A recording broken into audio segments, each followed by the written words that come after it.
quand est-ce qu'elle a commencé à être éternelle? C'est impossible de comprendre l'éternité.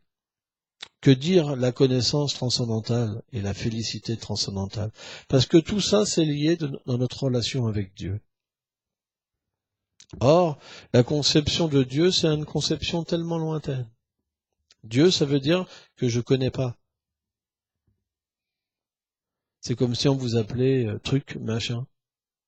Il n'y a pas d'indication sur votre nature, sur vos attributs, sur vos activités. Machin, c'est général. Eh ben Dieu, c'est général, de la même manière. Les gens qui disent Dieu, c'est des gens qui connaissent pas Dieu.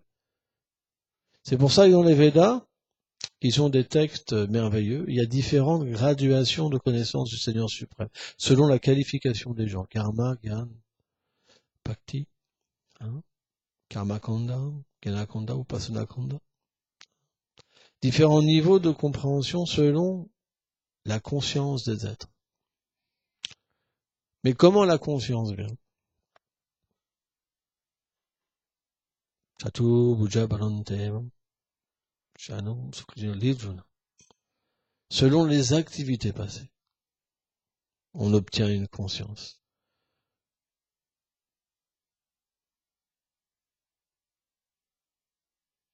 Et on peut remarquer, soit quelqu'un n'a pas de conscience, et comme l'animal, qu'est-ce qu'il fait? Il se reproduit, il se défend, il dort et il mange. Tous les animaux font ça. Mais qu'est-ce qu'a l'homme, en plus? L'être humain. L'âme qui habite un corps humain. Quelle est la différence entre l'âme qui habite dans un corps humain et l'âme qui habite dans un corps animal? C'est qu'elle a une conscience supérieure. Et cette conscience supérieure, ça veut dire Dieu. Je peux comprendre ma relation avec Dieu. Vous comprenez? Et le premier niveau de conscience de Dieu, c'est on pense que Dieu, il est simplement là pour satisfaire nos besoins matériels. Parce qu'on pense, je suis ce corps. On pense, c'est ma femme. On pense, c'est mes enfants. On pense, c'est mon foyer. Et on prie Dieu pourquoi? Pour la femme, les enfants et le foyer. Mais dans cette conception-là, Dieu est tellement loin. Vous comprenez? La preuve, c'est que s'il répond pas à nos attentes, j'y crois plus. J'y croyais, maintenant j'y crois plus. Vous comprenez? Parce que le Seigneur ne peut pas relationner véritablement avec que des gens qui le prient pour oh mon fils, il a des problèmes, ceci. Parce que c'est lié au corps. L'âme, elle est au-delà de ça. Elle n'est pas humaine, l'âme. Elle n'est pas animale, elle n'est pas végétale. Le deuxième niveau de compréhension, qui est supérieur, c'est le Gyan. Le Gyan, au moins, on comprend qu'on n'est pas le corps. Mais que l'âme est pure, éternelle. Mais on ne comprend pas la fonction de l'âme. On comprend un peu sa nature, à un certain niveau, mais pas sa fonction. Or, si on ne comprend pas sa fonction, on ne comprend pas véritablement sa nature non plus. C'est un semblant. On comprend que c'est éternel, on comprend qu'il y a une connaissance, mais cette connaissance, elle est vague. Cette éternité est vague. Et cette félicité qu'on ressent, elle est supérieure, bien sûr, à une personne qui s'adresse à Dieu pour un frigidaire. Parce qu'il veut la libération. Il veut être au-delà de l'univers matériel. Au-delà des souffrances. Mais elle est toute petite. Elle est insignifiante. Quelle est la véritable nature de l'âme? C'est de comprendre qui est Dieu. Comprendre son lien avec le Seigneur suprême. Or, les Védas répondent.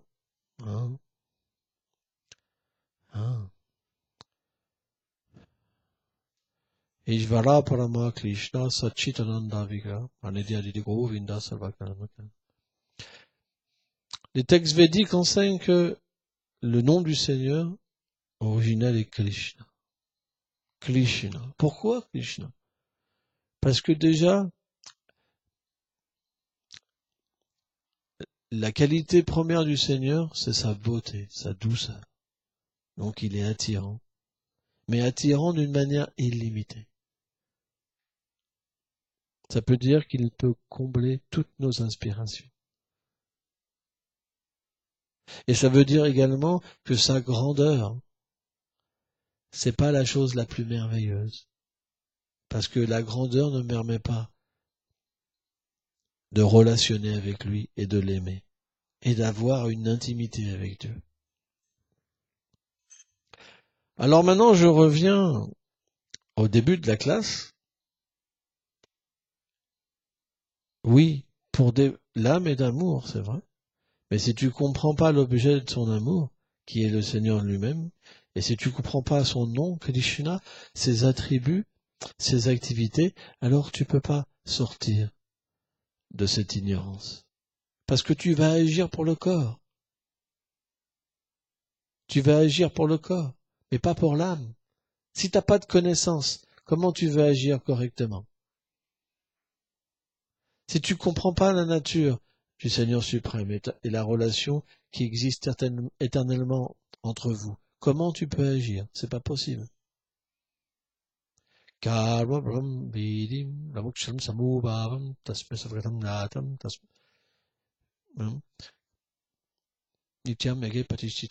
Krishna explique qu'il se révèle. Parce que s'il ne se révèle pas, comment on peut nous comprendre qui il est? On n'a pas le pouvoir dans cette situation-là. On n'a pas l'intelligence. L'intelligence matérielle ne permet pas de comprendre Dieu. C'est pas possible. L'intelligence matérielle, elle permet de comprendre le vide.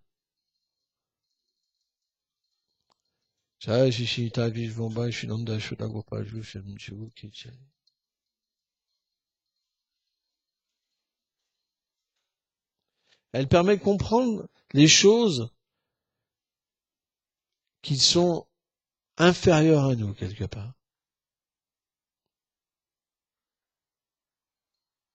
Mais pas de comprendre des choses qui sont supérieures à nous. C'est impossible. Donc, qu'est-ce que conclut l'intelligence matérielle? Que puisque je souffre avec le corps, alors Dieu ne peut pas avoir de corps.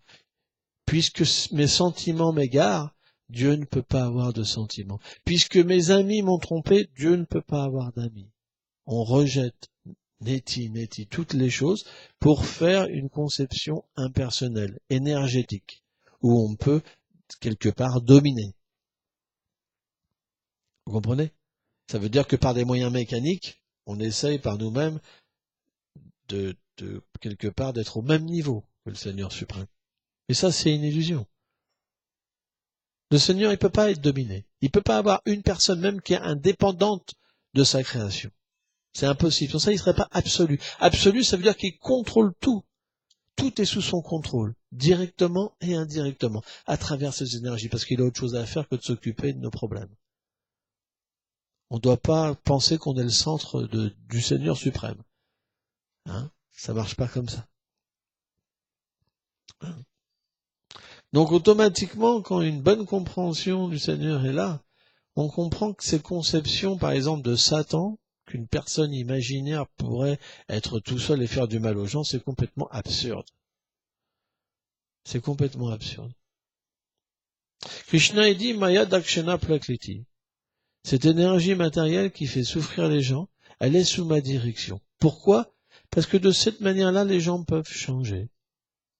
Et pourquoi? Parce qu'ils veulent devenir indépendants de moi. Ils veulent devenir tous des petits dieux. Mais parce que je suis au-delà de tout ça, au-delà du monde matériel, au-delà de sa création, au-delà de ses influences, et que je comble les désirs des êtres, je leur permets d'expérimenter cette position. Mais si vous voulez être Dieu, vous devez assumer les résultats de vos actes. Oui ou pas? Si vous êtes Dieu, ça veut dire que si vous faites quelque chose de bien, vous recevez quelque chose de bien, donc vous êtes heureux avec le corps, et si vous faites quelque chose de mal, vous recevez de la souffrance. Parce que vous voulez être Dieu. Vous voulez être le jouisseur, le contrôleur de votre vie. Donc c'est normal, quelque part, qu'il y a des lois universelles qui sanctionnent vos actes. Je vais vous donner un exemple. Regardez l'État français. Il y a des lois. Il y a des prisons. Quand vous faites les choses mal, vous allez en prison. Eh ben, la création, le monde matériel, c'est comme une prison. Les gens comme nous, qui veulent avoir cette expérience d'être Dieu, alors ils viennent séjourner un petit peu ici. Ils ont cette expérience. Mais ils s'empêtrent dans la réaction de leurs actes et ils se retrouvent en enfer. Avec des gens qui soi-disant les aiment, mais qui font que les persécuter. Plus on a d'amis, plus on souffre, plus on est empêtré dans des relations d'amour, plus c'est la souffrance. Il y a pas de fin. Alors qu'est-ce qu'on fait? On se dit, bon, je vais changer de partenaire, ça ira mieux, mais c'est toujours la même chose. Pourquoi? Parce que tout le monde veut être Dieu. Tout le monde veut contrôler. Et ça devient infernal d'être avec les êtres vivants. C'est pour ça que naturellement, quelqu'un qui est intelligent, il se tourne vers Dieu. Parce que quand il devient un serviteur, et qu'il rencontre d'autres personnes qui veulent être serviteurs de Dieu, il devient plus heureux, naturellement. Parce qu'il y a moins de contrôle, il y a des qualités qui se manifestent. Vous comprenez? Mais plus on connaît le Seigneur suprême, plus on comprend qu'il a une forme, qu'il a des attributs, mais qui sont emplis de félicité, d'éternité et de connaissance, alors on comprend que notre nature, elle est au-delà de ce monde. Et on arrête de chercher à régler les problèmes dans ce monde. On ne pourra jamais régler les problèmes dans ce monde. Notre problème, c'est parce qu'on a oublié notre relation éternelle avec Dieu. On n'aura pas la force de changer notre mari, nos enfants, c'est pas possible. On n'a pas le pouvoir. Mais on peut se changer nous. Et avoir le bonheur intérieur.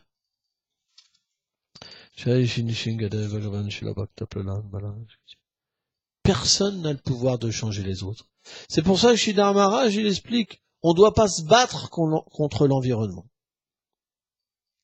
Notre environnement, on ne doit pas se battre. Parce que notre environnement, il est le résultat de nos vies passées.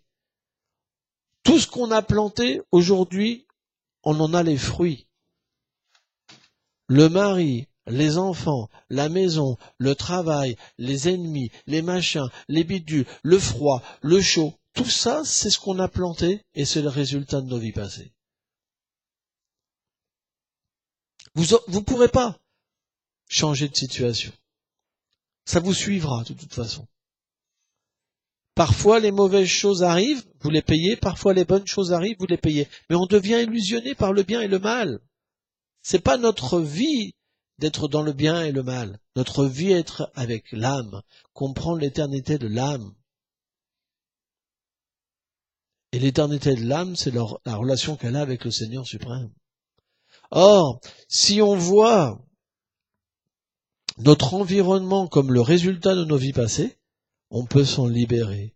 On peut se libérer en acceptant le Seigneur suprême et d'agir pour lui à travers cet environnement. Et pas d'agir pour nous ou d'agir pour des causes illusoires. Mais si on prend, par exemple, de la violence, mais qu'on le prend pour lui en comprenant que ça vient de nos vies passées, alors on se libère de l'identification avec le corps, du karma. Et on peut purifier notre cœur. Et quand le cœur est pur, naturellement, on peut voir Dieu. Il n'y a pas d'autre manière. C'est scientifique. Mais si vous pensez que vous êtes le corps, si vous êtes dans les lois, dans les voies où on vous dit que vous êtes le corps, et que dans votre vie prochaine, vous serez encore avec... c'est l'illusion. Le corps, on va devoir le délaisser. Le corps, il vieillit à chaque instant. Vous voyez pas? Vous voyez pas vos enfants grandir? Vos amis vieillir? Prenez une photo de votre ami quand vous étiez avec lui il y a 20 ans, et regardez-le maintenant. Parce que c'est mystique, parce que l'âme, elle ne vieillit pas. Elle ne vieillit pas. On ne peut pas se voir vieillir. C'est impossible. On est éternellement jeune, et pourtant le corps dépérit à chaque instant.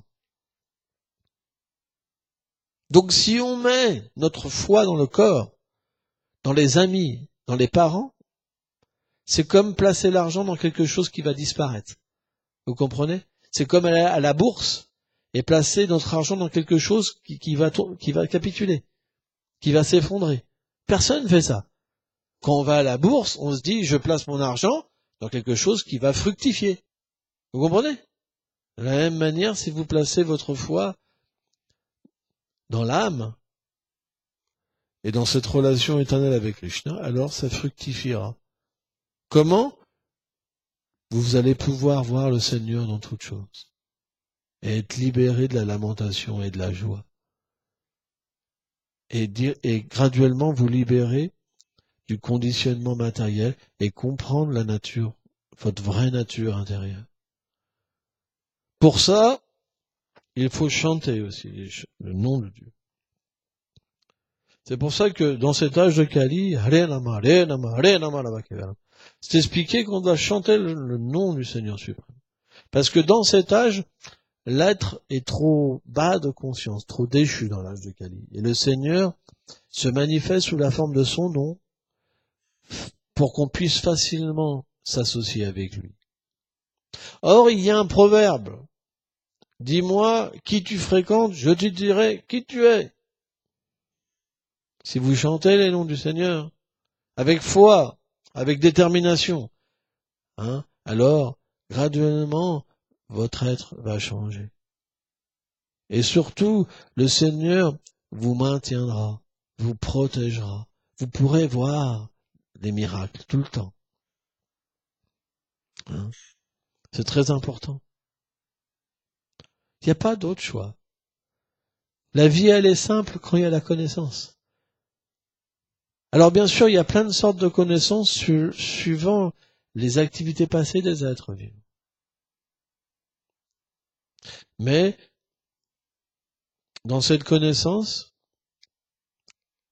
la nature de l'âme peut être révélée ou pas, et la nature du Seigneur peut être révélée ou pas. Ça dépend de la qualification des êtres. Il y a certaines personnes, par exemple, ils peuvent pas même comprendre l'âme. C'est pas possible. C'est impossible. Si vous leur dites que vous êtes l'âme, ils vous prennent pour un fou. Ou que le Seigneur a une existence, ils vous prennent pour un fou. Mais le Seigneur manifeste des voies même pour ces gens-là, où les gens permettent de pouvoir progresser en développant de la compassion, de la tolérance, et en faisant des bonnes actions, par exemple, de vertu. Dans une prochaine vie, ils peuvent aller plus loin, et encore plus loin, et un jour comprendre.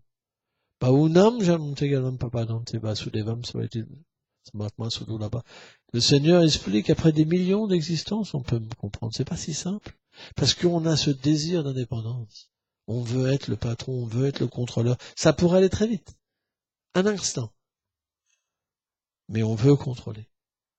Or, le Seigneur, il est très humble. Les Védas expliquent la nature du Seigneur.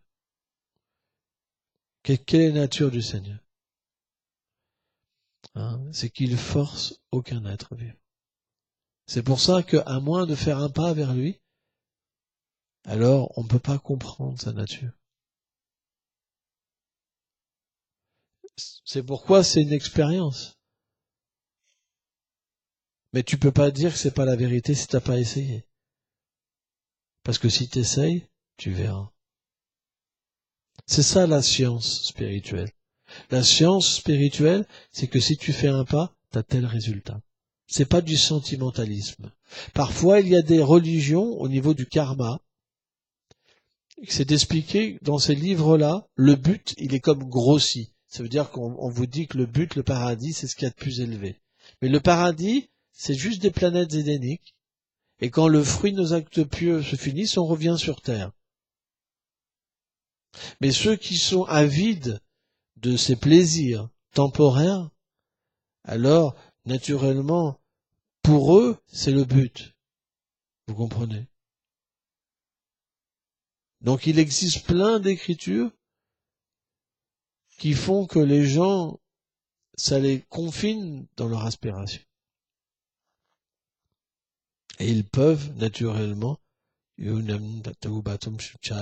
ils peuvent, par la grâce du Seigneur, développer la foi et atteindre leur désir. Mais quel doit être notre désir? Déjà, être sans désir matériel. Seul le désir spirituel peut nous aider et nous libérer. Si on vient vers Dieu pour une cause matérielle, on ne trouvera pas la solution. Parce que lui-même, pourquoi il donnerait à ses enfants un frigidaire? Est-ce que c'est ça, le but d'adorer Dieu, d'avoir un frigidaire? Il y a plein de voies comme ça, où les gens, ils bénissent les voitures, les ceci, les cela, ils font des pujas et tout ça. Oui, quand ils ont quelque chose, ah Dieu m'a comblé, j'ai arrêté de fumer. Est-ce que c'est ça le but? Mais on se rend même pas compte. On est complètement aveuglé par des voiles qui nous empêchent de comprendre des choses plus intimes. L'amour de Dieu. Mais ils parlent tous d'amour. Mais quel est le sens de l'amour de Dieu? Chez Alupa Goswami explique ça.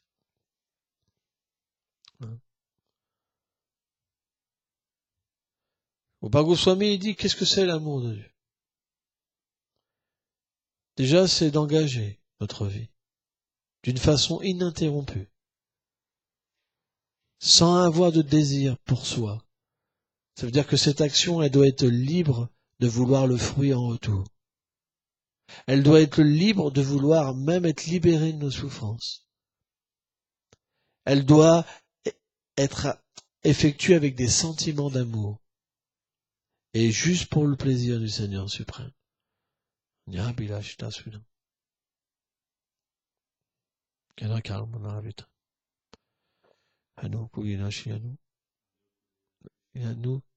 Bhakti, Bhakti Uttama. Ah, ça fait longtemps que je l'ai pas révisé.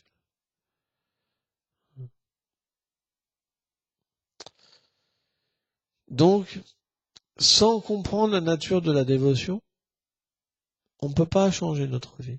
La connaissance est importante.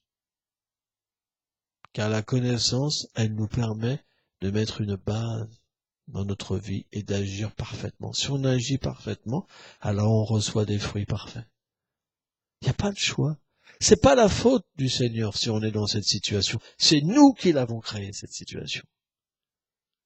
C'est vous qui avez regardé une femme ou un homme qui voulait vous marier, qui avait eu des enfants, qui avait ceci, qui avait cela. C'est vous. Et maintenant, il y a un problème. Parce que vous avez un problème, le mari, naturellement, il a un problème, les enfants ont un problème, tout le monde a un problème, parce que le problème, c'est qu'on est dans une situation qui est pas bonne. C'est pas à nous. On a oublié notre réalité.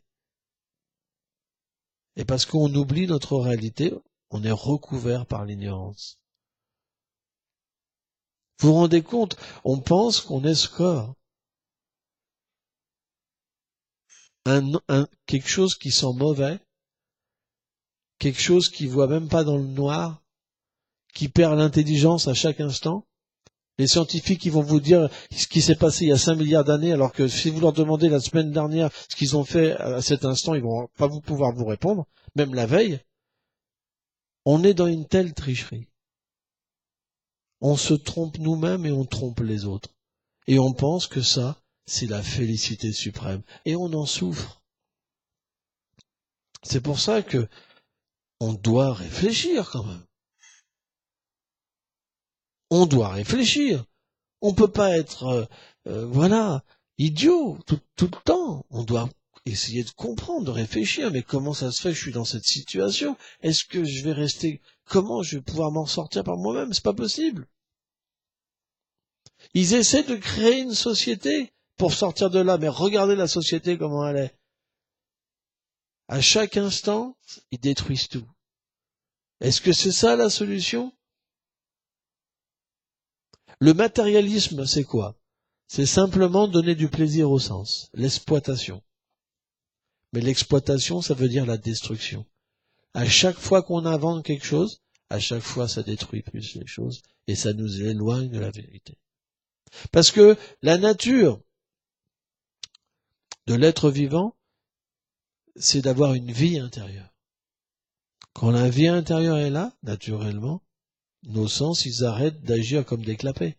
Je veux, je veux, je veux, je veux. Vous savez? Et naturellement, ils s'apaisent. Et tout est régulé. Quand on est proche du Seigneur suprême, on a le respect pour la nature, on a le respect pour les humains, les animaux. On va pas tuer juste pour la langue. On développe des qualités. On va pas croire qu'on est un homme noir, un homme blanc, un jaune, le racisme, tout ça. Ça marche pas. On voit au-delà, on voit l'âme, on voit que c'est juste des enveloppes. Le racisme, c'est encore l'ignorance. Les religions, pensant je suis chrétien, je suis hindou, c'est l'ignorance. C'est pour ça que le véritable dharma, la véritable religion, elle parle de l'âme. Sans ça, au nom de la religion, on se fait la guerre. Comment vous voulez que les gens croient en Dieu si on se fait la guerre avec Dieu? Dieu, il a tué encore plus de gens que quand ils se font les guerres matérielles. Mais pourquoi? C'est parce que les religions temporaires qui sont basées sur je pense que je suis ce corps, qu'est-ce qu'ils pensent? C'est mon Dieu et c'est pas ton Dieu. Si vous disparaissez tous, vous êtes des mécréants. Mais c'est ce qui se passe, regardez dans le monde. Les gens qui pensent je suis musulman, je suis hindou, eh ben ils se tirent dessus. Ils se coupent la tête. C'est pour ça que il faut comprendre la nature de l'âme. Ça réglera notre problème et le problème des autres. On ne pourra pas sortir de cette impasse autrement. C'est pas possible. Sans ça, c'est l'ignorance. L'ignorance, ça veut dire la haine. Ça veut dire qu'on a une frustration. L'ignorance, ça veut dire la frustration. On ne peut pas comprendre notre problème. On ne peut pas s'en sortir. Et cette impasse-là, naturellement, ça se reporte sur les autres. C'est pour ça qu'on a besoin de la connaissance. Alors bien sûr, originellement, cette connaissance, elle est en sanskrit, mais elle est traduite maintenant en français. On n'a pas besoin de parler sanskrit, c'est pas grave. Vous comprenez? Le Seigneur adapte pour temps, lieu et circonstances. C'est important. Voilà, merci beaucoup.